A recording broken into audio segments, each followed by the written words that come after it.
Carpe Piscis by Tygermine. Summary. There is a creature eating children.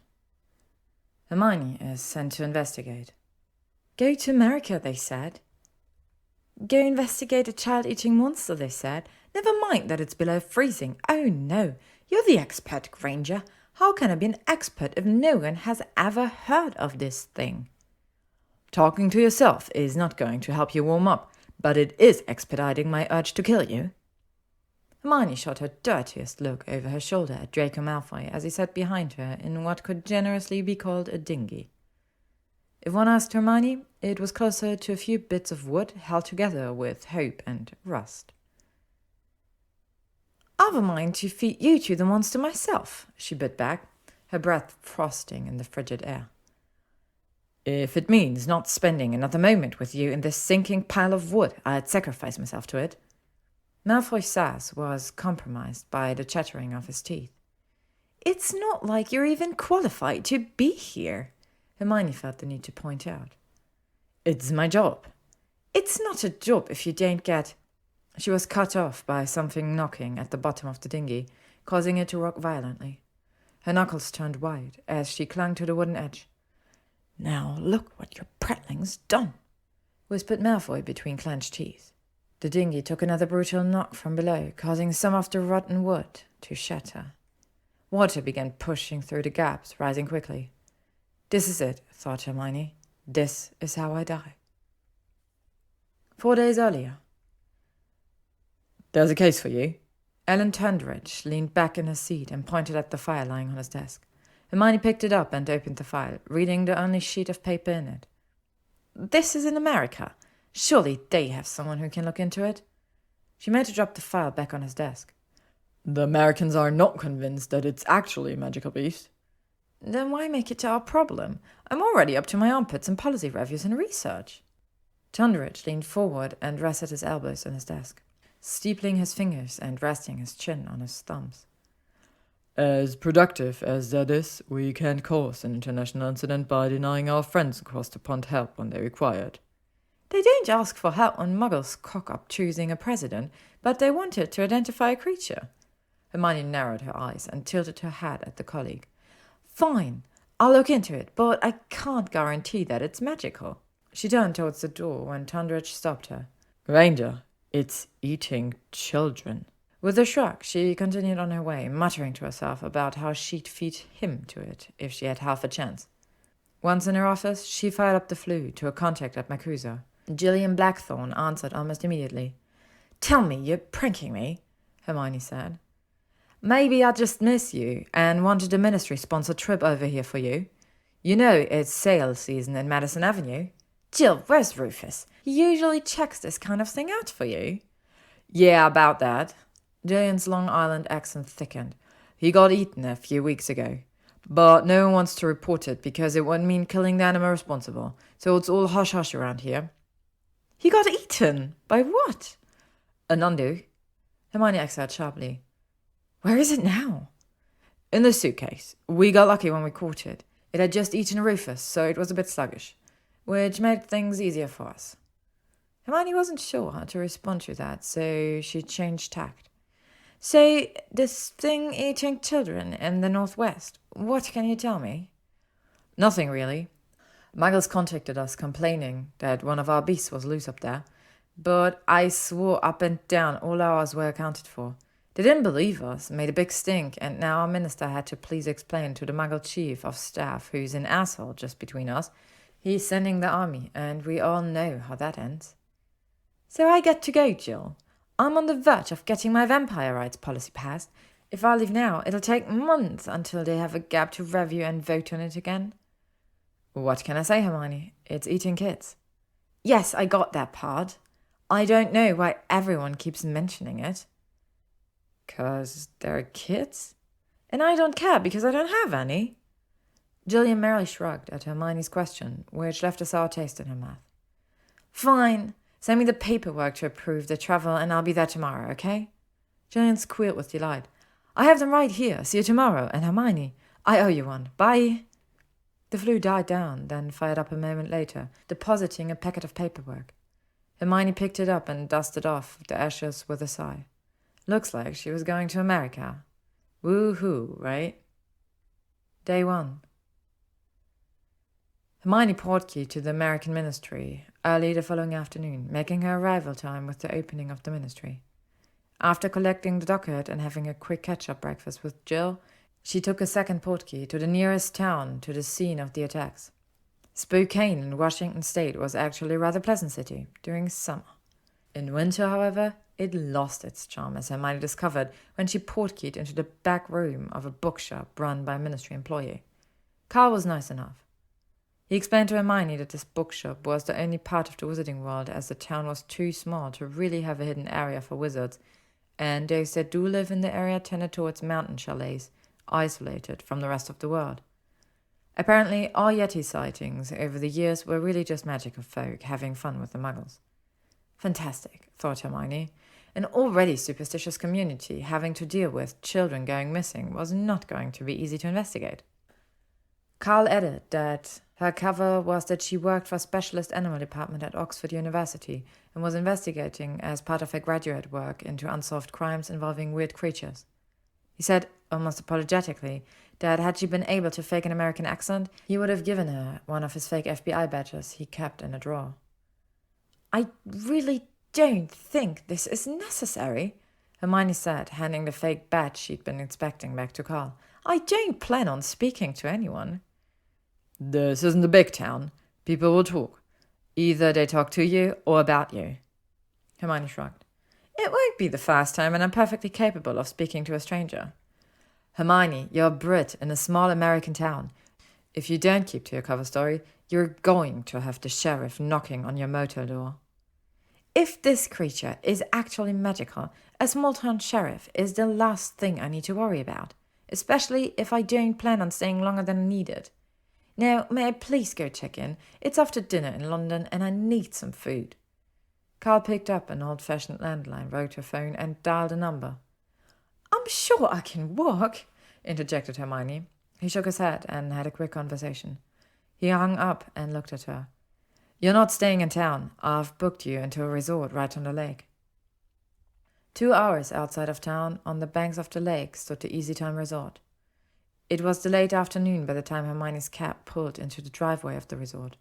The cabbie waved off her attempt to pay, saying that Carl had covered it. The entrance to the resort was dark and looked abandoned. Hermione stood in the driveway for a few moments, contemplating if it was best to just go back to town and sleep there. To her right, in the only occupied parking bay, stood a car that she'd only seen in reruns of Top Gear when she went to visit her parents. A '67 Mustang Shelby, all in black. She gave it an appreciative once-over, as one does when one sees a rare classic muscle car. Who would drive a classic like that all the way out here? Her stomach growled, reminding her that she hadn't eaten since early that morning. There better be some kind of takeaway available, she muttered as she pushed open the glass door to the resort foyer. It was surprisingly well lit inside, giving it that cozy winter sleigh feel. The check-in desk was to the left, with the clerk attending to a tall man wearing jeans and a leather jacket. Opposite them was a small sitting area with a large fireplace, and above the fireplace, numerous stuffed and mounted wildlife. Their glass-eyed stare sent a chill down Hermione's spine. The guest in the leather jacket nodded at the clerk and left the foyer towards the back door that led to the rooms. Hermione stepped up to the counter. You're the British lady, aren't you? Guessed the clerk. Carl called ahead and said to expect you. Not too many guests, then? Besides the James Dean wannabe who just checked in, you're our only other guest. I assume it's out of season for you, right?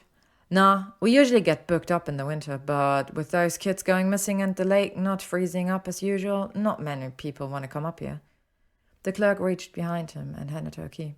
Your cabin is closest to the dock, so you can use the boats for your research.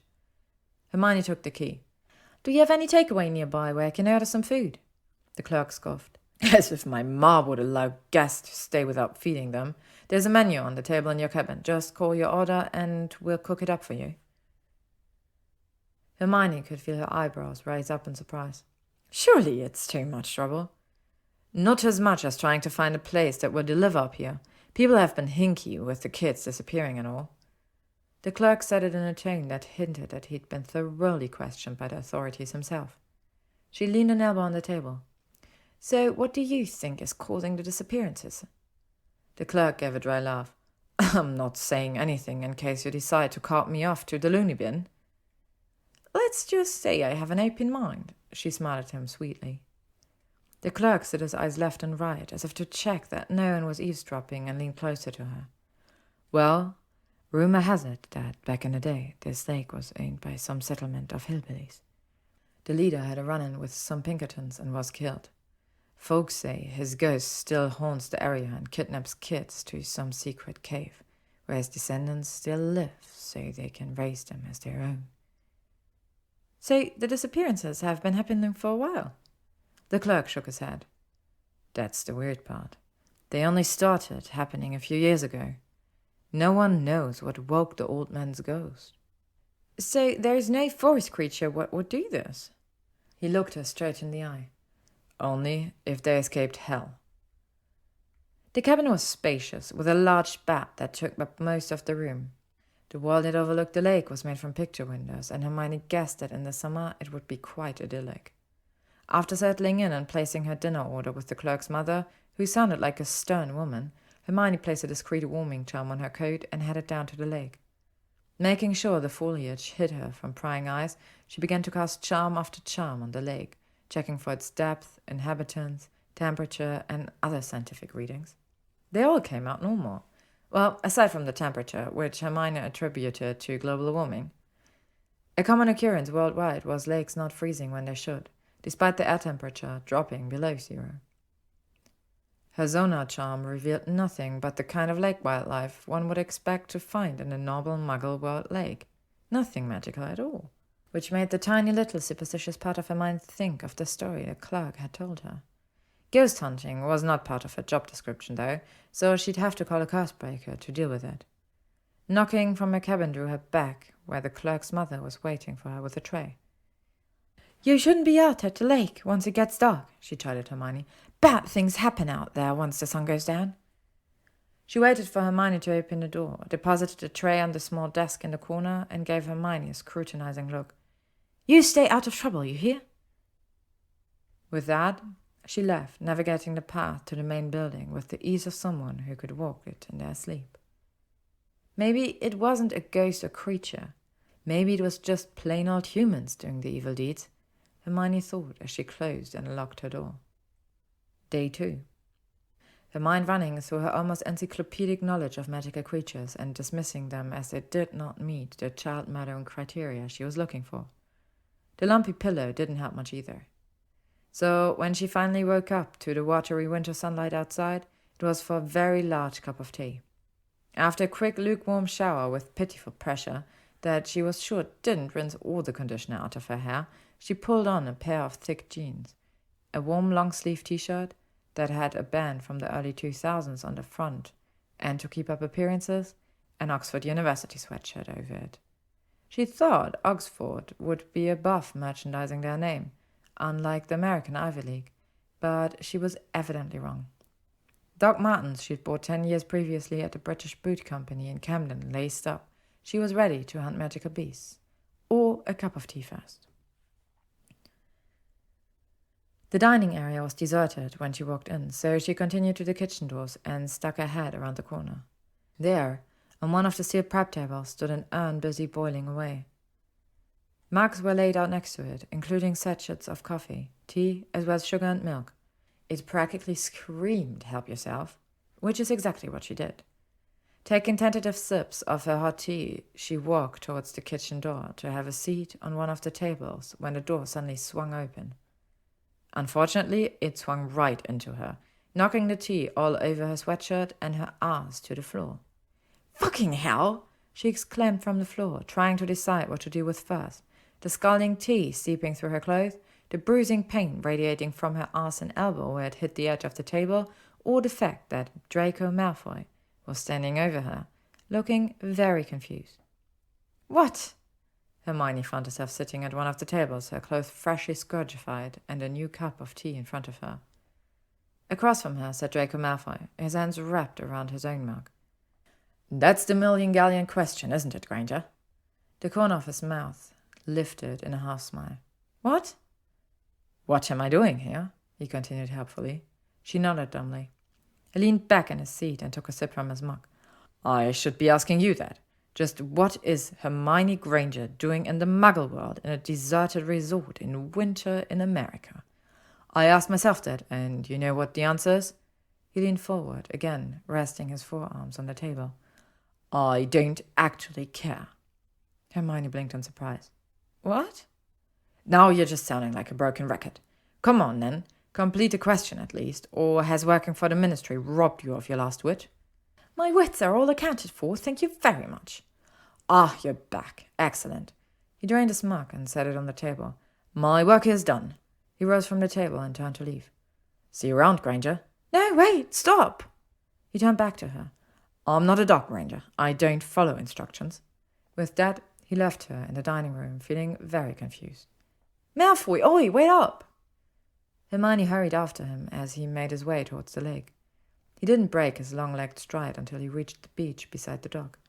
She hated to admit she was slightly out of breath when she reached him. Office work making you soft, Granger? He simply arched a brow at her winded arrival. What?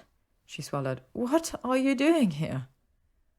Enjoying a lovely winter stroll in nature. She rolled her eyes at him. Seriously, Malfoy? You've never taken me seriously, so why start now? That's not fair. Isn't it? You spent too much time in my businesses when we were at school, so how about trying a new approach by staying out of it and getting on with your own business? As a ministry employee, any suspicious wizard in the Muggle world is my business. Suspicious? I've done nothing but clean you up and give you a cup of tea. How very suspicious of me to do that. Your mere presence here is suspicious. What is the ministry's business in the US? Your domain is across the pond, not here. I have special permission to be here. What's your excuse? This might give you an aneurysm, but I'm here to help people. Hermione raised her eyebrows at him. Oh, come off it, Granger. It's been nearly 20 years since we've seen each other, and I'm sure you've grown as a person since then. He eyed her sweatshirt. Definitely as a woman. She punched him in the arm. Still violent. I retract my statement. You're still the same. As are you. I don't buy it. I don't need you to buy it. I need you to stay out of my way. He gestured to the lake. You're investigating the missing children as well. It was his turn to raise his eyebrows at her. No, I fancy a bit of skinny dipping. Malfoy, this isn't a joking matter. Tell me what you're doing here. See, Granger, that's the brilliant thing about this being America, the land of the free. I'm not obligated to tell you a single thing, and the joy that gives me is immeasurable. Now, go bother anyone else. He shoved his hands into his jacket pockets and turned to leave the lake. That doesn't make you look cool, you know, she shouted at his retreating back. Turning back to the lake, her hands clenched. Hermione took a few deep breaths to still the churning in her mind. Forget about Draco Malfoy. Concentrate on the case. Work the case. What are the angles? What did she miss? What wasn't she considering? She exhaled slowly and let the cold numb her nose as she stared out over the water. What are you? She whispered. It was dark by the time Hermione returned to her cabin, having walked as far around the banks of the lake as she could. Creatures, magical and mundane, always leave some physical evidence of their existence. Unfortunately for her sore feet and frozen fingers, the creature either hid itself extremely well, or it didn't come to the edges of the lake. There was a post-it stuck to her cabin door. Dinner will be ready at 7 p.m. in the dining room. She checked her wristwatch. It was just after 6:30 p.m. Using a sneaky heating charm, she had a long, hot shower and then made her way up to the main building. There was a sense of relief when she realized she was alone in the dining room, a single table laid out for her. The clerk appeared through the kitchen door as she took her seat. Dinner's almost ready. Mama said to offer you something to drink, but I should warn you, we don't do fancy here. Beers, shots, and hot chocolate is all we have. He almost sounded apologetic. A cup of tea? She ventured. Yeah, sure. The clerk shrugged and went back into the kitchen. A few moments later, he walked back out with a tray. As he placed a bowl of soup and a plate of steamed salmon in front of her, he smiled. Kettle's boiling. I'll bring the tea out soon. Hermione smiled in thanks, and not realizing how hungry she actually was, had inhaled her bowl of soup before the tea even arrived. "I'm sorry, I didn't catch your name," she said to the clerk. "It's Roger. Would you care to join me? I have a few more questions about the lake." Roger slid into the seat across from her. "I don't know what more I can tell you." "Besides the children being taken, have there been any other odd occurrences? Maybe the wildlife acting a bit odd?" Roger went quiet for a bit, his gaze distant. "Nah," he shrugged. "Just the kids. And it's not like we don't have signs posted all over the park telling people to mind their kids and keep them out of the water if they can't swim." "So you don't think it's a monster?" "I don't know what to think anymore. People turn up every few months to investigate, but no one actually does anything, you know. We've had some pretty strange characters turn up. But you and that other dude, you seem normal enough." Hermione inadvertently snorted at the statement. "What did the other man tell you he was investigating?" "Same as you, but from the Federal Parks Boards, like first FBI, I guess." Roger scrunched his nose. "They must have relaxed their uniforms, because I haven't seen a parks person show up in biker boots, you know?" Hermione nodded in agreement. Roger tapped his knuckles on the table. "Well, if that's all, I really gotta go get back to work." "You've been very helpful, thank you, Roger." Hermione needed to do some extra research, which meant a trip into town. After finishing her meal, she went to find a deserted spot behind her cabin to apparate into the alley next to Carl's bookshop. She couldn't get it to work. Someone had placed an anti-apparition over the area. Someone magical knew she was here. Someone other than Draco, as he obviously wasn't going to concern himself with her movements. There being a third party in the area and being unaccounted for made Hermione nervous. She checked the cabins closest to her first, but they appeared unoccupied. She widened her search until she had 3 left when she heard a door open at the last cabin. Malfoy stepped out, closing and locking the door behind him. She called his name, stumbling over the exposed roots along the footpath. He paused and tilted his head back, eyes closed as if sending a quick prayer to a deity. He only lowered his head when she was a few feet away and pinned her with a steely look. "Granger?" He started, but she cut him off with waving hands. "There's another wizard here. They put up an anti-apparition shield." His eyes narrowed. "Good thing I don't apparate these days." It was on the tip of her tongue to ask him why, but now really wasn't the time for it. "I need to go into town to do more research." "I think research will have to wait until later," he muttered, glancing over her head. In one fluid motion, he pulled a handgun from the small of his back and fired over her shoulder. The noise made her fall to the side, away from the gun, her hand over her left ear. Malfoy didn't spare a second glance, swearing as he scanned the dark forest in front of them. He paused for a breath and fired off another shot, the bang causing Hermione to jerk in surprise. He pulled her to her feet by her biceps and practically dragged her towards the reception building, pushing her through the door and herding her to the Mustang Shelby outside. Malfoy pushed her into the passenger seat, his eyes constantly scanning their dark surroundings. He slid behind the wheel, turned over the engine, and peeled out of the parking lot and onto the pitch-black road to Spokane. Beyond the high-pitched whine in her ears, everything else was muffled, helping her process what had just happened. "Who was that?" she shouted. "I don't know." "What?" "I don't know," Malfoy shouted at her before clenching his jaw so hard the muscle in his cheeks bounced. "But they had a wand." Hermione shook her head to clear the white noise in her ears and took stock of the situation. It was 2 hours to Spokane, but the way Malfoy was driving, they'd make it back in half the time. "Did you have to use a gun?" she asked at a lower volume. "They can't track guns." "You're still hiding!" she exclaimed. His eyes slid towards her for a moment, effectively killing off her line of questioning. "I need to contact MACUSA," she said instead.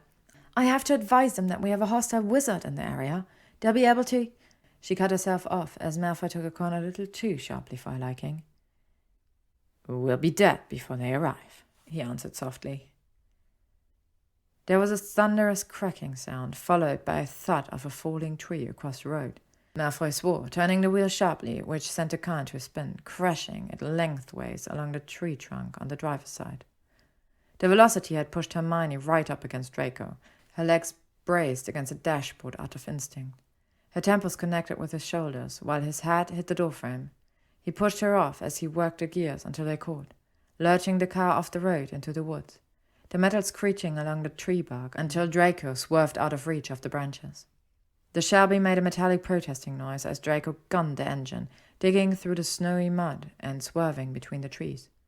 They broke through onto a dirt track wide enough for the car and followed it until they hit a puddle deep enough for the car to sink until the wheels were covered.